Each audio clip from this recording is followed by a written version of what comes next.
loopers now. You get a gold star for working out today. Sure do. And we've got people coming from all over that are around here. A lot of locals. But anyway, some of you have never been here. Many of you have been here numerous times. But I'm going to kind of start at the beginning. I will tell you that if you see, the fence over there and the stonework and so forth, that is a common grave of 84 Continental soldiers who were killed here.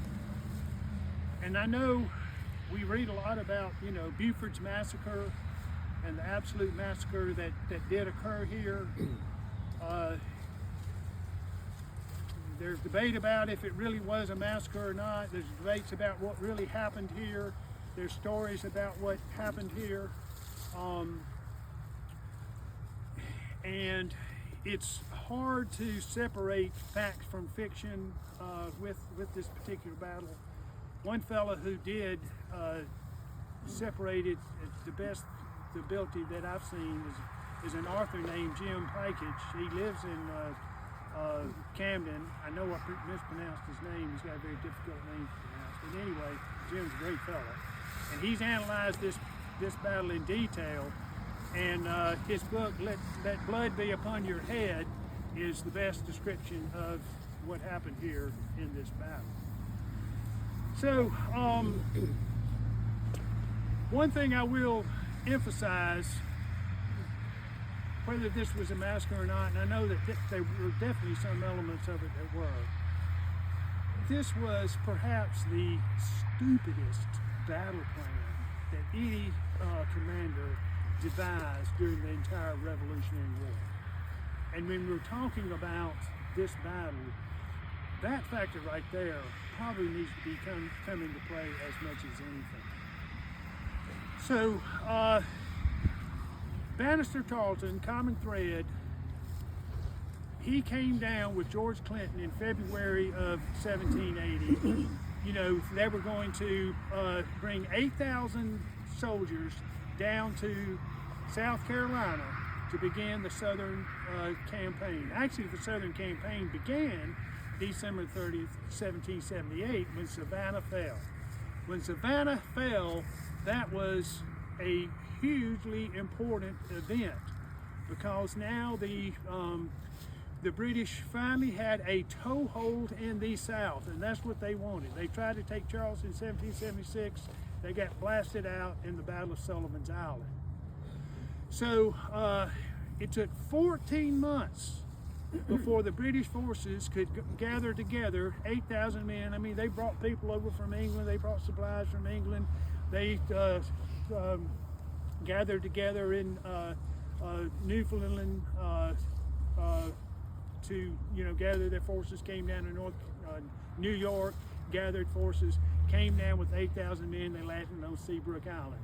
And the time when they were coming down was some of the most horrendous weather that almost worse than hurricanes. It was gale after gale after gale. One of the troop ships carrying 250 men with supplies. They had 10 days supplies for 100 men. In one of those storms, they had all their masts blown off, and all they could do was ride the currents. And it took 6 weeks to ride the currents before they finally came to Ireland. And those men were starving by the time that they got there. Banastre Tarleton, as he was coming down, and the gales were so bad, and the ships were getting ready to founder, the only thing that they could do to save themselves was to throw their horses overboard. They threw 400 horses overboard. And that's the way Tarleton couldn't land now at Seabrook Island. He had to come on down to Savannah to land. And he landed there, and he had 450 men and no horses. And so he immediately set about commandeering horses from the surrounding plantations, and he came on up the coast in that fashion, plundering plantations as he came. Tarleton had several key victories all the way through this campaign, And one of these victories was at Monk's Corner on April the 15th, 1780. And poor camp security, Tarleton came in and he just bowled over the forces there. William Washington, 3rd Continental Light Dragoons, he lost tons of men and supplies. Isaac Huger, he was the commander there. He did a terrible job, camp security. What was so important about Monk's Ferry is at that time, the only way to get in and out of Charleston was on the north bank of the Cooper River. And Biggin Bridge went over that river, and if you held the Biggin Bridge over, you would control the north bank. Well, once Monk's Corner, Biggin Bridge, the battle's called the same thing. Once that occurred, Charleston was totally sealed off. Charleston's fate was sealed. William Washington and his men, and they were operating under the command of Anthony White of the 1st Continental Light Dragoons, because he was the senior officer. They had captured 18 of Tarleton's men of the British Legion. And at this time, they were on the south side of the Santee River. The Santee River is the greatest river in South Carolina. All these rivers, the Catawba goes into the Santee. It just gets bigger and bigger and bigger, 300 yards wide down as it gets close to the coast. And the ferry going across there was Leneau, L-E-N-U-D, Leneau's Ferry. So William Washington and Anthony White had these 18 men of Tarleton's, and they were at the ferry. And Buford, Abraham Buford, 350 strong with his Virginia Continentals, he was coming down with a wagon train of supplies to save Charleston. Well, as he was coming down, by the time he got to the Santee River on the north side, Charleston had fallen, and there was nothing he could do. But Washington and White were on the south side with their prisoners and a few horses and things like that they had captured. They got there that evening. They could see Buford on the other side, and William Washington says to White, says, "Hey, we need to go ahead and cross, and so we can be on the other side of the river when the morning breaks." And Anthony White says, "No, don't worry about that. We're going to camp here." It was his decision. You can't with the river to your back. I mean, everybody knows you don't do that. What Tarleton did, and this is what he was known for, he was lightning fast. He covered more ground than people could imagine. And he came through and he caught William Washington and Anthony White on the wrong side of the Santee River. And he attacked and he recaptured those 18 men and all the supplies, all the horses. He captured everything. William Washington and his men, the only way they could escape was to swim across the Santee. You don't swim with your sword on your side. You throw your sword away, you throw everything away. You may even take your boots off. You've got to get across that Santee River. And that's what they did, the survivors. And Leneau's Ferry was a terrible defeat. Now, all of this time, the British Legion under Banastre Tarleton, and a legion is a group, a mixed group of soldiers. Well, you've got cavalry, you've got infantry, and you've got artillery. The combination of those three forces can be very effective. The American Legion was under Light Horse Harry Lee. He had cavalry, infantry, and artillery. So it was a very effective fighting unit. It was a very expensive fighting unit. It was a luxury to have a legion, but the British did, and it was the British Legion. Now, all of these legionnaires were Americans. They were Americans commanded by British regular officers to the biggest extent. But these are Americans from New York and Pennsylvania, New Jersey, Connecticut, those types of things. And they were ruffians. They molested women as they came through. Of course, they stole houses, they plundered and everything. At the Battle of Monk's Corner, they captured a French officer who was in charge of the Pulaski Regiment after Pulaski was killed in Savannah, a Frenchman named Vernier. And Vernier was seriously wounded. He was down on his knees. He had his hands tied behind his back. And just like a crowd as we've got right here, those British legionnaires, as Vernier was laying there on his knees, they started kicking and hitting and just abusing him in every way possible, jeering him for about an hour before they finally had enough of that, and somebody raised a sword and just crashed it down and killed him right there. So that word got out. People knew that the British Legion were killing people after they had surrendered. After the Battle of Lanús Ferry, the governor, John Rutledge, was in the last group to escape Charleston. And John Rutledge made his way up to Hillsborough, North Carolina, where we had a government in exile for the next 14 months or so. And as John Rutledge was going to Hillsborough, he joined up with Buford's force for a while, and they start retreating. And it was soon enough that Governor Rutledge left Buford and he went up on his own. Well, Cornwallis and Tarleton and them, they found out that the governor was with Buford. So they were going to send Tarleton after Buford to capture the governor. And as they started coming through,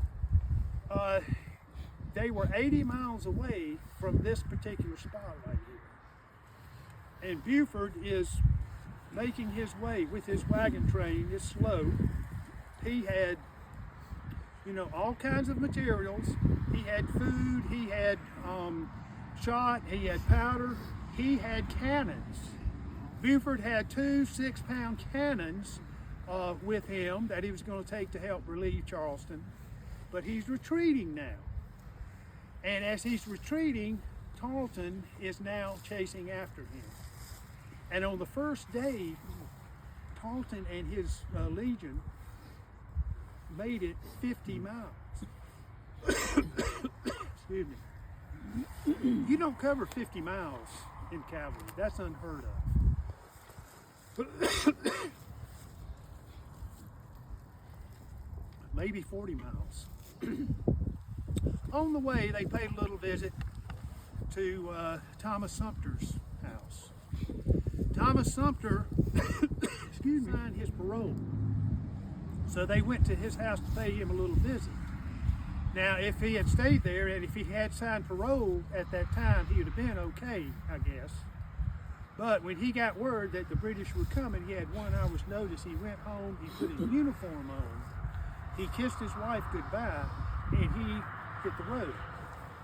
And an hour later, the British did get there, and it was the British Legion. Tarleton wasn't there, it was infantry. It was under Charles Campbell. And these men, when they got there, they picked up Mrs. Sumter, who was in her chair. Now, Mrs. Sumter was an invalid. She could not walk. They picked her up, they carried her into the front yard, and they set her down right there, and she watched as all the buildings on her plantation were burned to the ground. And her house was totally plundered. They had a 2-story brick house. The house was not burned, but it was stripped clean. And this is the treatment that Thomas Sumter had because he did not sign his patrol. Now, we talked at Fishing Creek earlier, and we talked about how Tarleton and his men just absolutely wiped out Sumter's forces. And Sumter had 8 casualties. He had 8 killed at Fishing Creek, and Sumter had like 300. But one of those 8 killed was Charles Campbell, who had burned Sumter's house down, or plantation down. So if that's justice or not, I don't know. But anyway, Tarleton has covered that 50 miles on the first day, and on the second day, he covers 30 miles before he catches up with Buford. And they start feeling each other out down the road down here. Right down here, they start knowing that how close that they are, and they're sending messages back and forth. Tarleton sends a message up to Buford, says, you better surrender now. I got 700 men, and if you don't surrender now, let the blood be upon your head. And Buford writes him back, we will defend ourselves to the last extremity.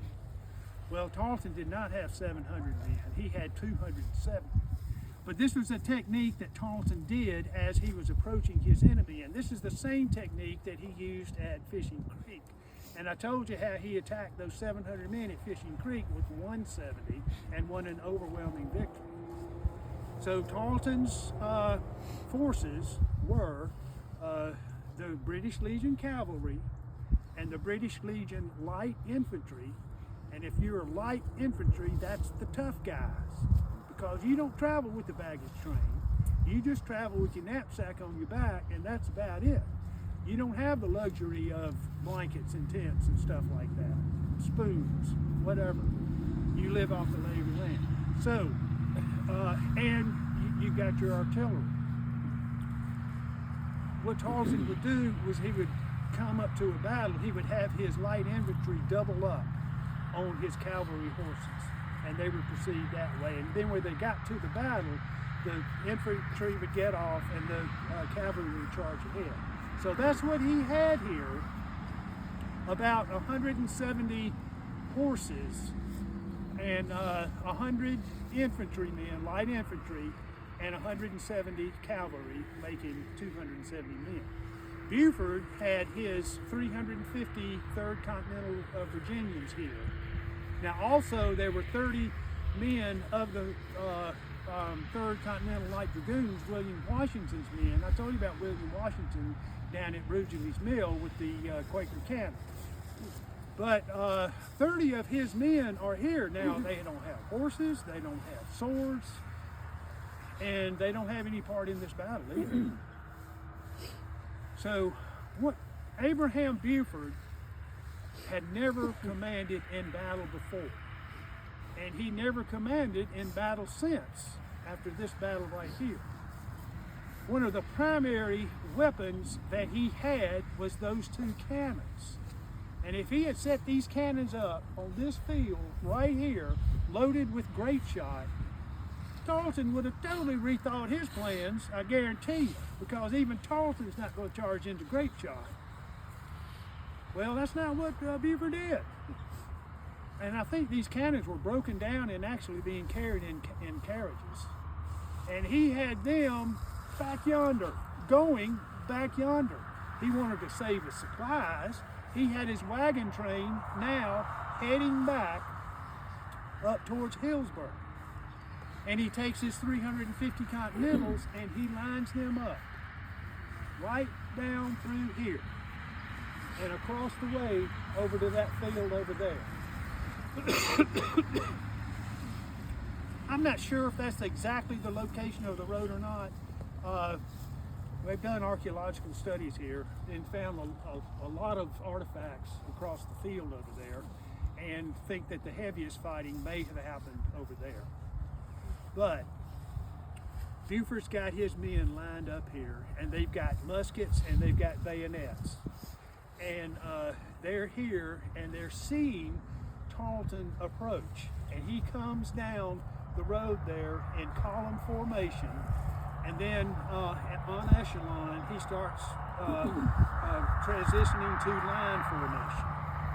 And the way he's got his forces set up, the 17th Light Dragoons are right here in the center. That's the best of the best with the British cavalry.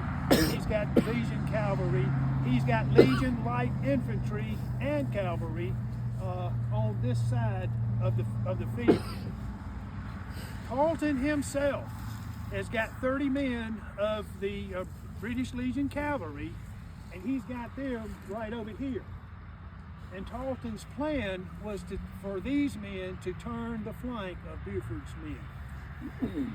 Now I've told you that there was the stupidest battle plan that you could possibly imagine that Buford used right here. And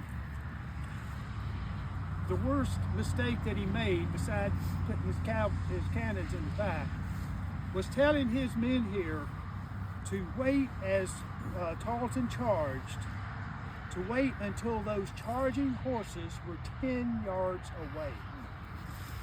And here they are standing, loaded muskets, bayonets, facing charging horses right down through this field, 270 of them, coming on through. It's actually about 170. Full speed ahead. Horses coming, 1,200 pounds apiece, or at least, coming towards this line. And Buford says, hold your fire till they are 10 yards away. So as they come charging through, the British aren't firing a shot.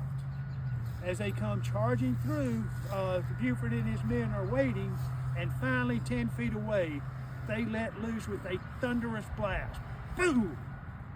And there's a cloud of smoke everywhere. I mean, the smoke from these black powder weaponry is incredible.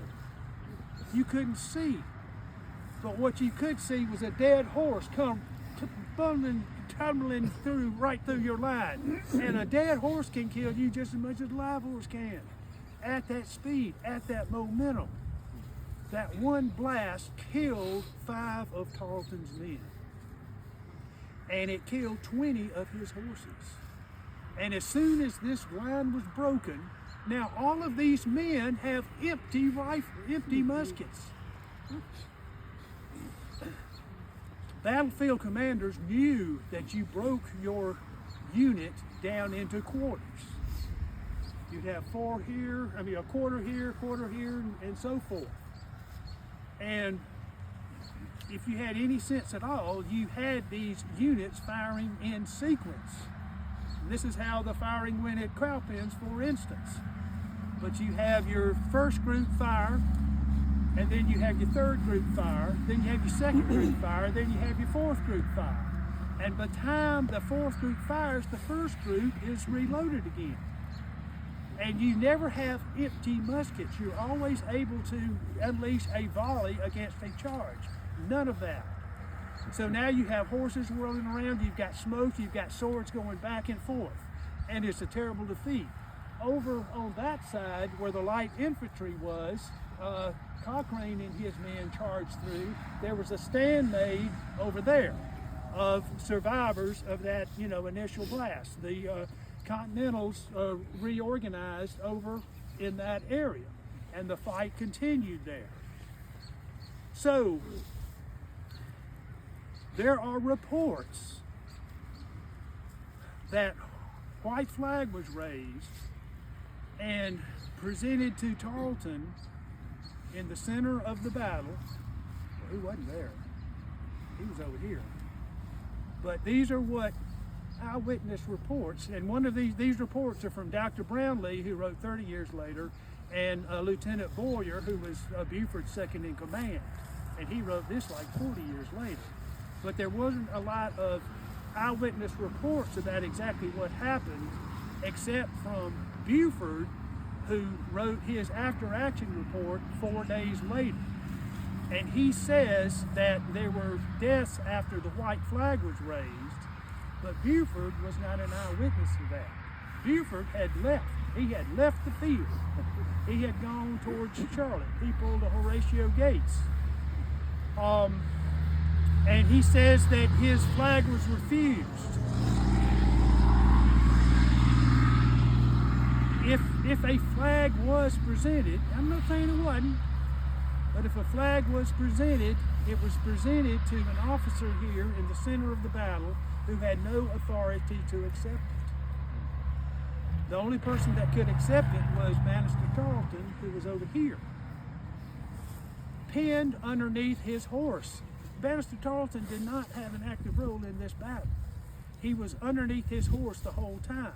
Now, other evidence that there was a massacre here does come from Banastre Tarleton himself, because he says in his memoirs that when his men saw him go down and his horse was on top of him and they thought he was dead, they exhibited a vindictive asperity not easily restrained, because they thought he was dead.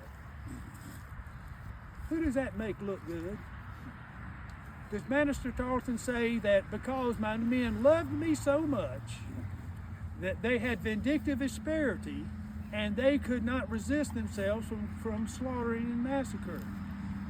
So some evidence for for a massacre in that regard. And there's no whether the white flag was over there, whether it was here with Tarleton, there was still fighting going on over there. They didn't know anything about a white flag, and that's where, you know, the last of the fighting occurred was over in that area where the Patriots were making a stand. So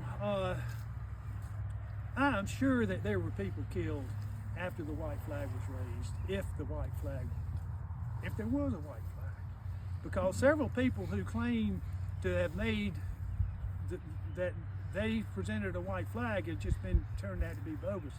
And Boyer and Brownlee both, I believe, say that Ensign Pruitt was the one who presented the flag to Tarleton in the middle of the battle.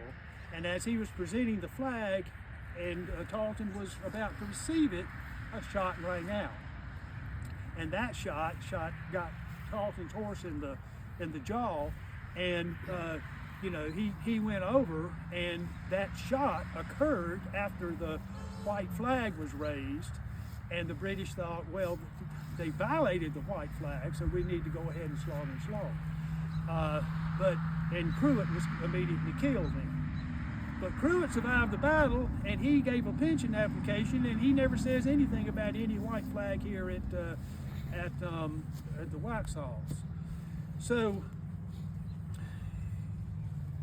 no matter what happened, this was a terrible slaughter, and based on the reputation of the British Legion, it is not a leap at all to regard these guys as being the ones that would kill people after they had surrendered.